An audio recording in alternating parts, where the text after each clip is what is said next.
Hello, and welcome to another STEM story. So today I'm speaking to Nicola Asker, who is an asset manager for national gas transmission.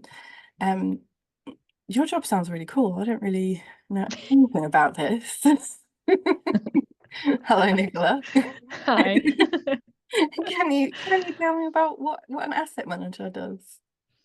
Yeah, so across lots of different industries, there are asset managers, and that basically means looking after all the bits of equipment that we have. So that's what an asset is, just a thing that we have that's useful.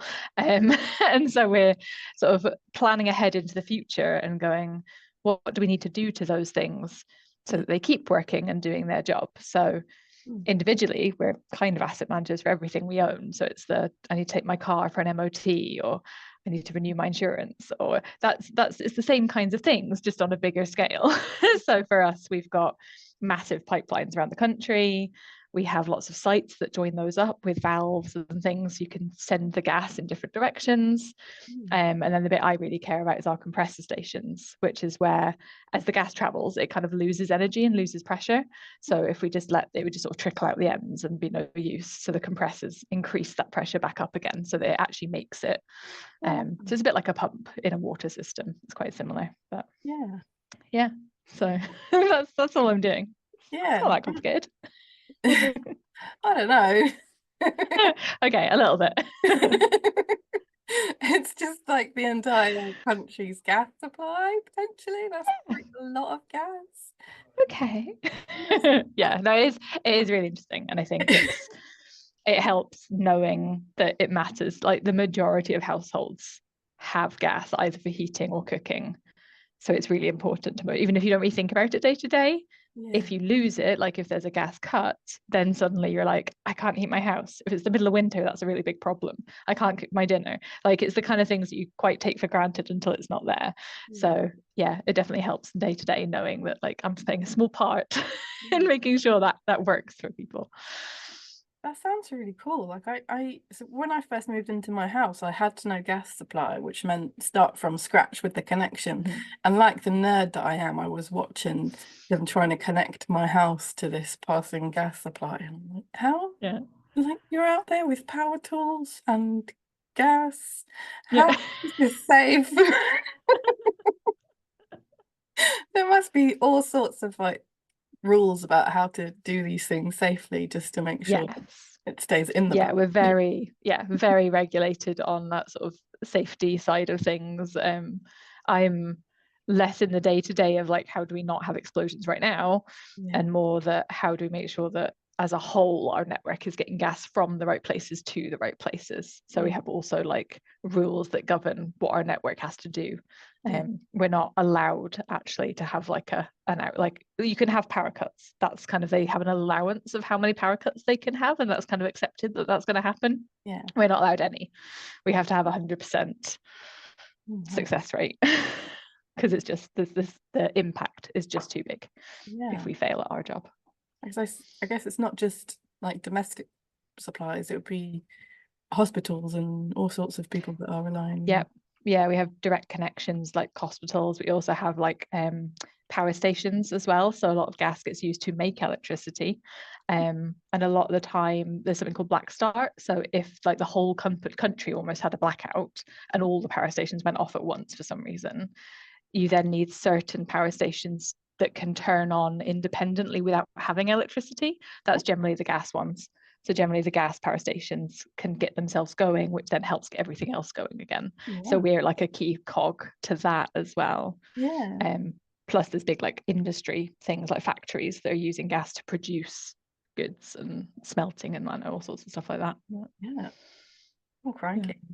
Yeah, I mean, historically, I think that's been one of the UK's big resources, isn't it? It's like Mm-hmm. natural fuels. So our entire industry is running on this. It's kind of built off of it. Yeah. Yeah.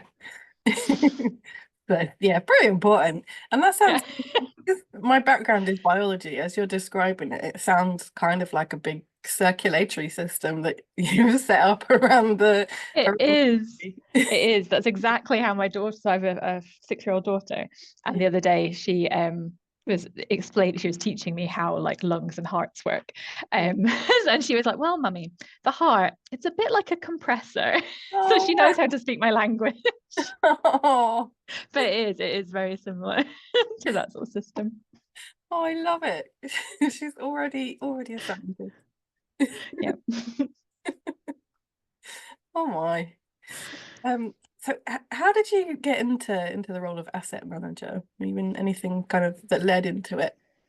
Yeah, so I mean, I guess it started off by just I liked maths and physics and computing at school, and they all kind of tied in together, were very factual. And I did chemistry as well, but I didn't like it as much because it felt a lot more, you have to just memorize a lot of things. What I liked about maths and physics was very much like you learn the rules and then you can figure it all out. So that just sort of suited my brain better. But once I was kind of looking at after school, I didn't really want to do any of those in a kind of purely theoretical sense, because I was like, well, I want to be able to use it to really like change things and sort of do something practical with it. Yeah. So my stepdad was an engineer. So he obviously was like, well, that's basically what engineering is. So I was like, oh, tell me more. So I researched and then decided to sort of study engineering at uni. Yeah. During that, I got sort of more and more linked into kind of that energy industry, power industry. That sort of really interested me. I did lots of core classes on renewables and things.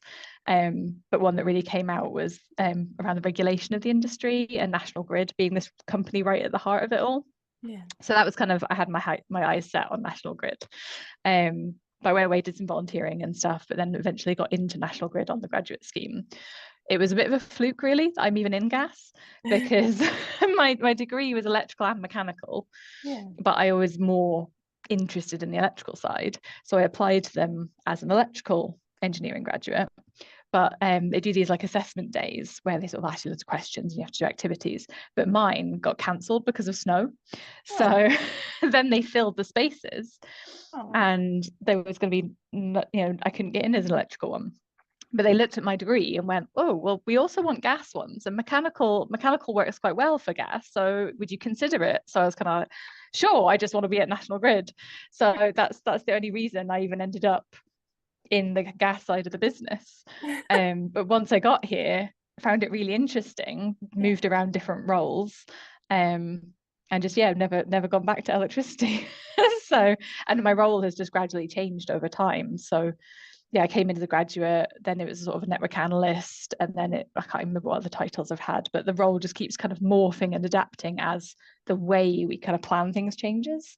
Yeah. So yeah, it's pure fluke and just taking opportunities as they come mostly. Yeah.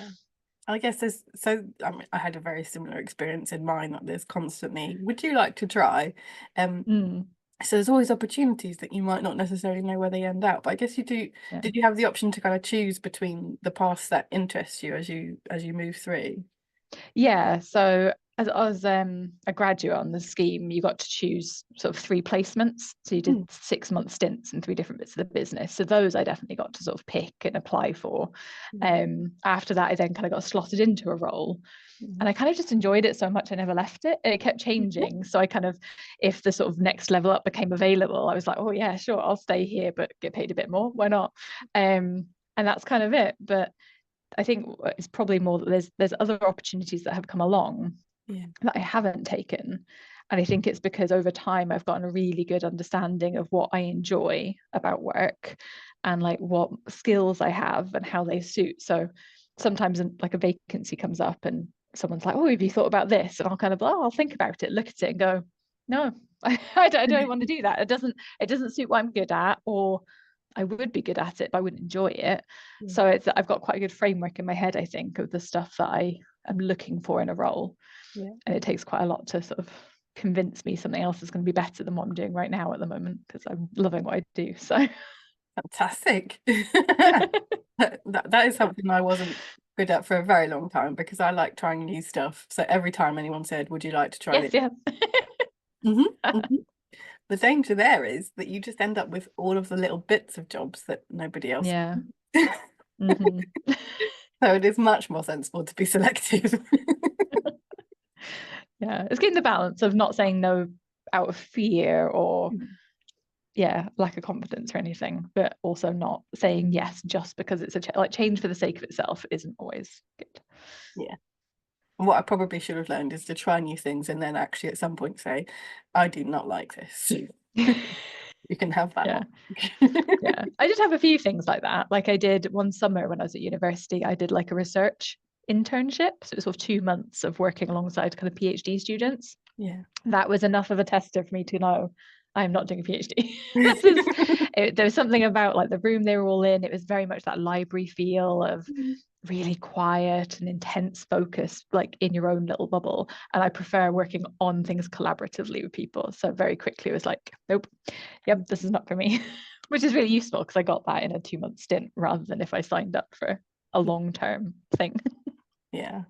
I've spoken to a few people on the podcast that have done PhDs, and I actually have placement students doing PhDs come and stay in my house because I live in the middle of lots of different STEM companies. And Yeah. it is very much like they're very passionate about one particular thing. So they're really invested in spending that time studying that one thing. But if you weren't, that would be hellish. Not, Yeah. not Yeah. fun. I think you have to be really, really want to be in the detail of one thing, which just didn't suit me at all. Yeah. Like a bit of Friday. Yeah. Is there anything, like if you went through the same path again, is there anything that you would do differently? I don't think so. I think everything's kind of contributed to, even Yeah. if, even like doing things that I didn't enjoy, I've still learned from it. I had another job as well before I joined National Grid that was with Atkins, which is like a consultancy company. And they were fantastic. And like everyone that I worked with there was great. But again, it was just one of those, this clearly isn't the right fit for me. But I still think sometimes you have to do that to learn that firsthand. Like I think there's certain things that other people can't tell you and you'll take it in. You just have to experience it for yourself. So I think the only things I would change is more making the most of things that I did do. So some of my graduate scheme placements, I think I was a bit too scared to really speak up and say, I haven't got enough work to do. Like, because everyone else is so busy and important and doing things, you kind of like, oh, I'll just sit here quietly and I'm sure they'll give me something to do if they need me to. So I probably didn't get as much out of them as I could have done. Yeah. But yeah, I think that's hindsight. Yeah. I have had managers do similar where when I was kind of early in my career, and I think they think they're doing you a favor because they're giving you an easy day. And it's like, well, I'm here to learn, so I'd like some stuff. Yeah. Yeah. Yeah, it's definitely worth telling people what you want. They're happy to provide it if you're told. Yeah. So given that someone might not necessarily like yourself, didn't necessarily know what the role of an asset manager would be or what it would be like working in national gas transmission. If someone's thinking about kind of getting into similar fields now, what kind of selling points are there? Like you said, you know what you like about your job. What kind of things have sold it to you? Yeah. I think my particular role, and a lot of the ones sort of quite close to me in our area of the business, is very much around problem solving. It's very much bringing pieces of puzzles together to figure out like, oh, what's the right way to sort this mess out? It's kind of very much what we do. It really suits if you are quite numerical and like spreadsheets. There's definitely a lot of scope for people who enjoy that. But equally, another big chunk of what we do is explaining it to other people. So after we've solved the problem and gone, oh, what we need is this, we then have to convince other people. And a lot of that is through writing kind of reports and documents and giving presentations and having meetings with people. So I think there's definitely a balance of, if you could be a very technical numerical person and you have good strengths, but also if you're more of a people communicating person, that's the skill set we really need as well. So I think it's easy. Engineering in general has quite a stereotype of like the more technical geeky side, but actually we really need charismatic communicators as well. So I think there's a broad spectrum of what we need and what it suits. And the things that I enjoy about my role are that working collaboratively with other people and solving problems. There's other roles very close by where they're much more, if you want to be an expert in one thing, you can. We have people who've dedicated their lives to understanding valves and that's not for me, but it's amazing. We need it. equally, we have people who are hands-on out actually on the sites. So Yeah. if you do want to be getting your hands dirty and actually doing stuff, we've got those roles as well. Like there's just such a broad spectrum Yeah. that I think almost anybody could find something they enjoy here. Yeah. It's yeah, it can suit almost anyone really, something. Yeah. And at the moment particularly, there's a really big challenge around continuing to keep everything we've got working, Yeah. but also obviously the whole country is trying to reduce emissions and be more environmentally friendly, and Mm. that kind of fundamentally doesn't really sit with burning gas. Yeah. So how do we help contribute to that in a way that doesn't just shut us down completely? And you know, so there's a lot of work going on looking at hydrogen and all sorts of other innovative things. So there's some really exciting innovation-y projects as well for people if they want to be on the forefront of that kind of change. It's Yeah, so I guess that yeah, even if that the infrastructure and the assets and everything that's been developed for the purpose of supplying gas to homes and industry, if that was not supplying gas, it's a massive learning curve to support the delivery of something else. energy supply. Yeah.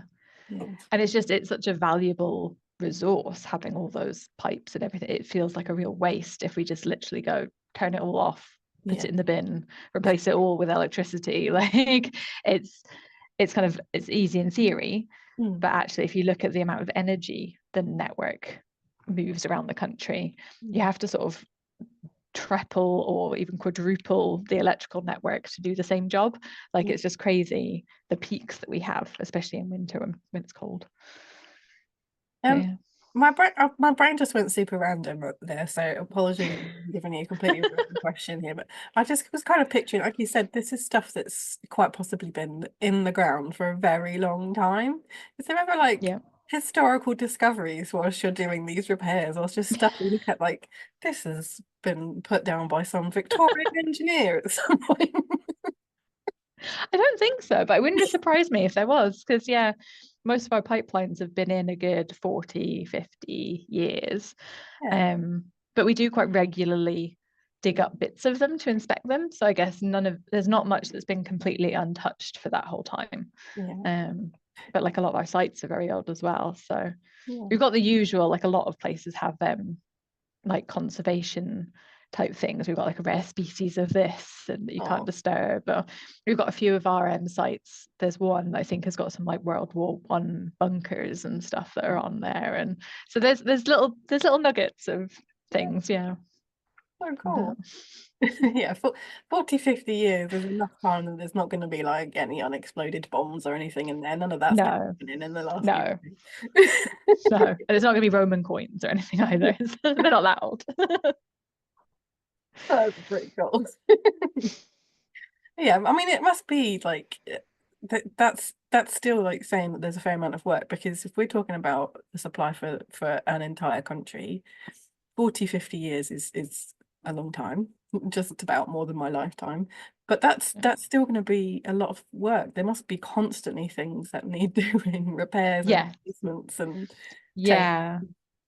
Yeah, there's like regular sort of small tweaks along the way. And Yeah, also like so we can't choose where people put the gas onto our network. yeah, So we've got various points where it comes in, sometimes on boats, sometimes from undersea, and we can't control how much comes in where any given day. So our yeah, network as a whole has to be really, really flexible.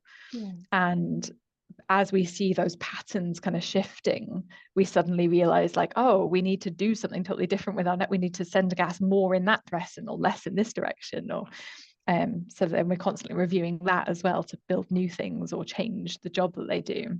yeah, And then there's also this sort of peak of work coming up where there's all those things that have been in for 50 years and they've mostly sat being fine, but yeah. eventually they'll need to be replaced. And since so much of it was built at the same time, there's going to be this sudden like peak of Okay. everything's too old suddenly. Oh, So wow. it's trying to sort of spread that out and not have to. It's like if you had to suddenly do all the roads at once or something, that would be a nightmare. So Yeah. you need to kind of spread it out a bit. Oh my goodness. Yeah, that I have, so I had a at a completely different scale, a similar experience from like I've been in my house 14 years, and at the 10 years, Mm. everything that I'd bought new suddenly started breaking, and I was like, Yeah. "Okay." And that's one house. Yeah.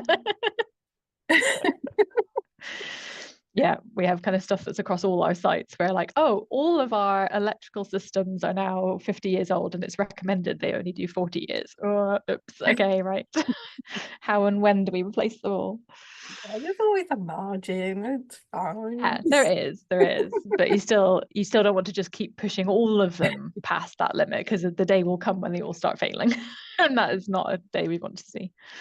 I mean, there's just more reasons why I would not do very well in your job, because I'd be like, it's okay, let's see what happens. Oh dear. I like to just try stuff and see.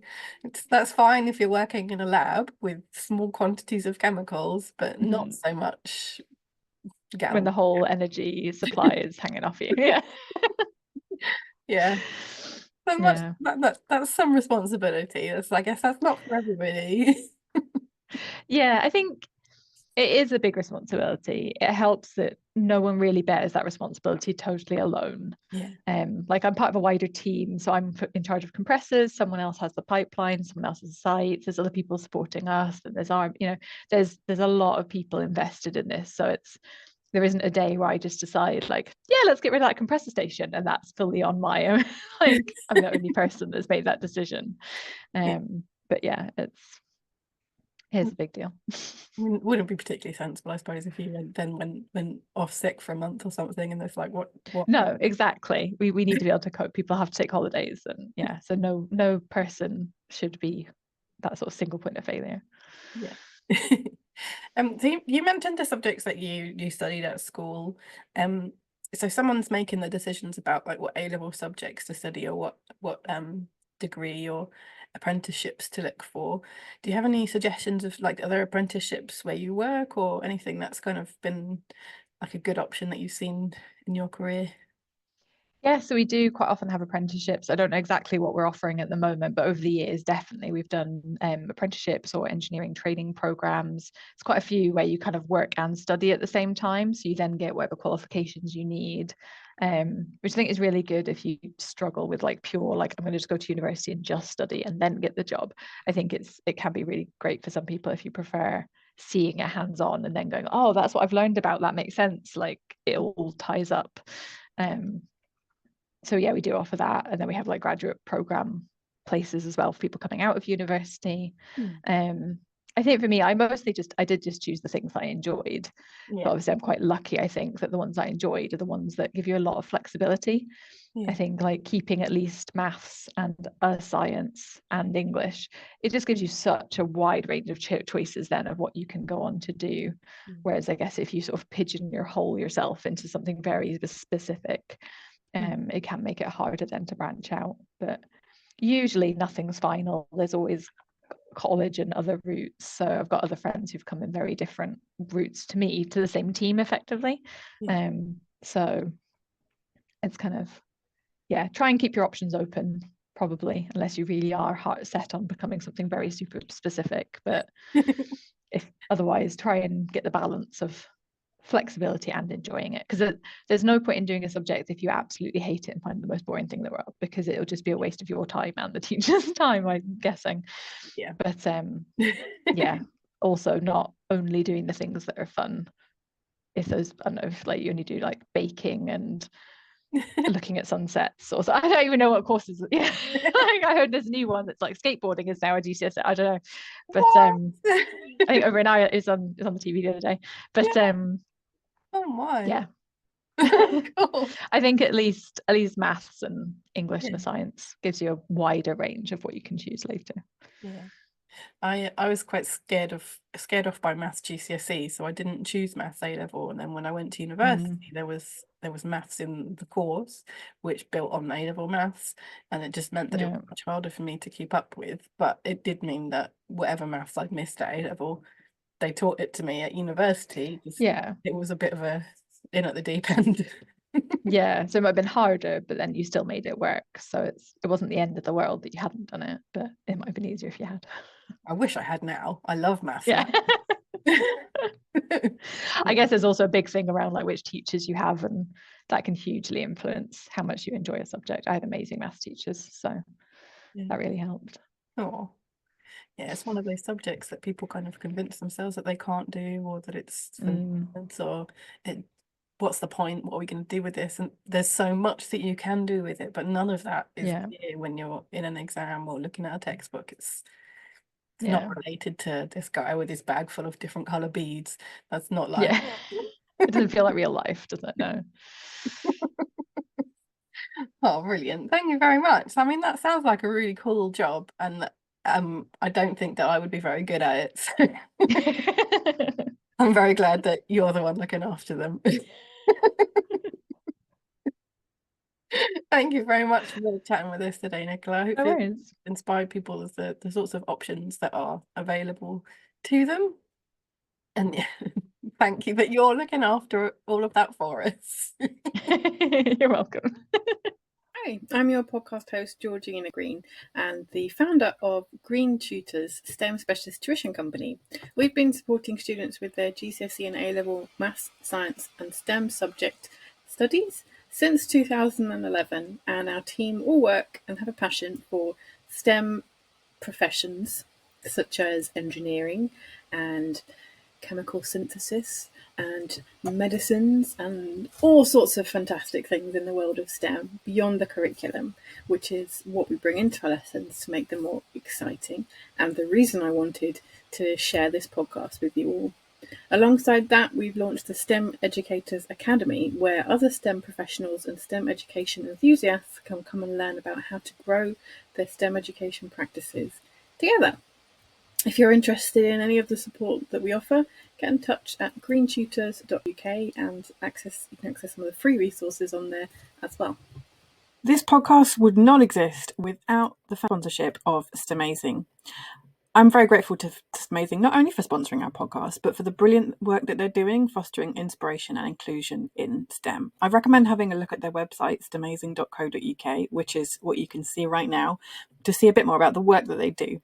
Alongside the award-winning Inspiration Academy, bringing events into primary schools and inspiring young people to see their future in STEM, because you can't be what you can't see. There's a fantastic membership, which I'm a part of, for women in STEM to do more of this, fostering inspiration and inclusion in STEM, with monthly content shared on empowerment, inspiration and community. Will help you to be a better role model and mentor to people in STEM. And finally, there's a brilliant library here of role models in STEM that you can go and have a look at and hear more about their STEM stories. Here's a shout out for our sponsor, Navigated Tutor. If you haven't seen this, I recommend having a look if you're in education. The Navigated Tutor platform gives access to a quarterly webinar and magazine and training resources. The first one I've already read and attended, and in minutes learned lots that's going to make a massive impact on the way that I support my students. This is brought to you by Arthur Moore, who is not only a fantastic tutor but also the host of the Tea and Teaching podcast and Tutoring Tips podcast, two of my most listened podcasts. So I recommend that you go and check those out if you're working in education at all, and sign yourself up to the Navigated Tutor platform for some fantastic CPD. You can get access to this at mooreedu.thinkific.com. That's mooreedu.thinkific.com.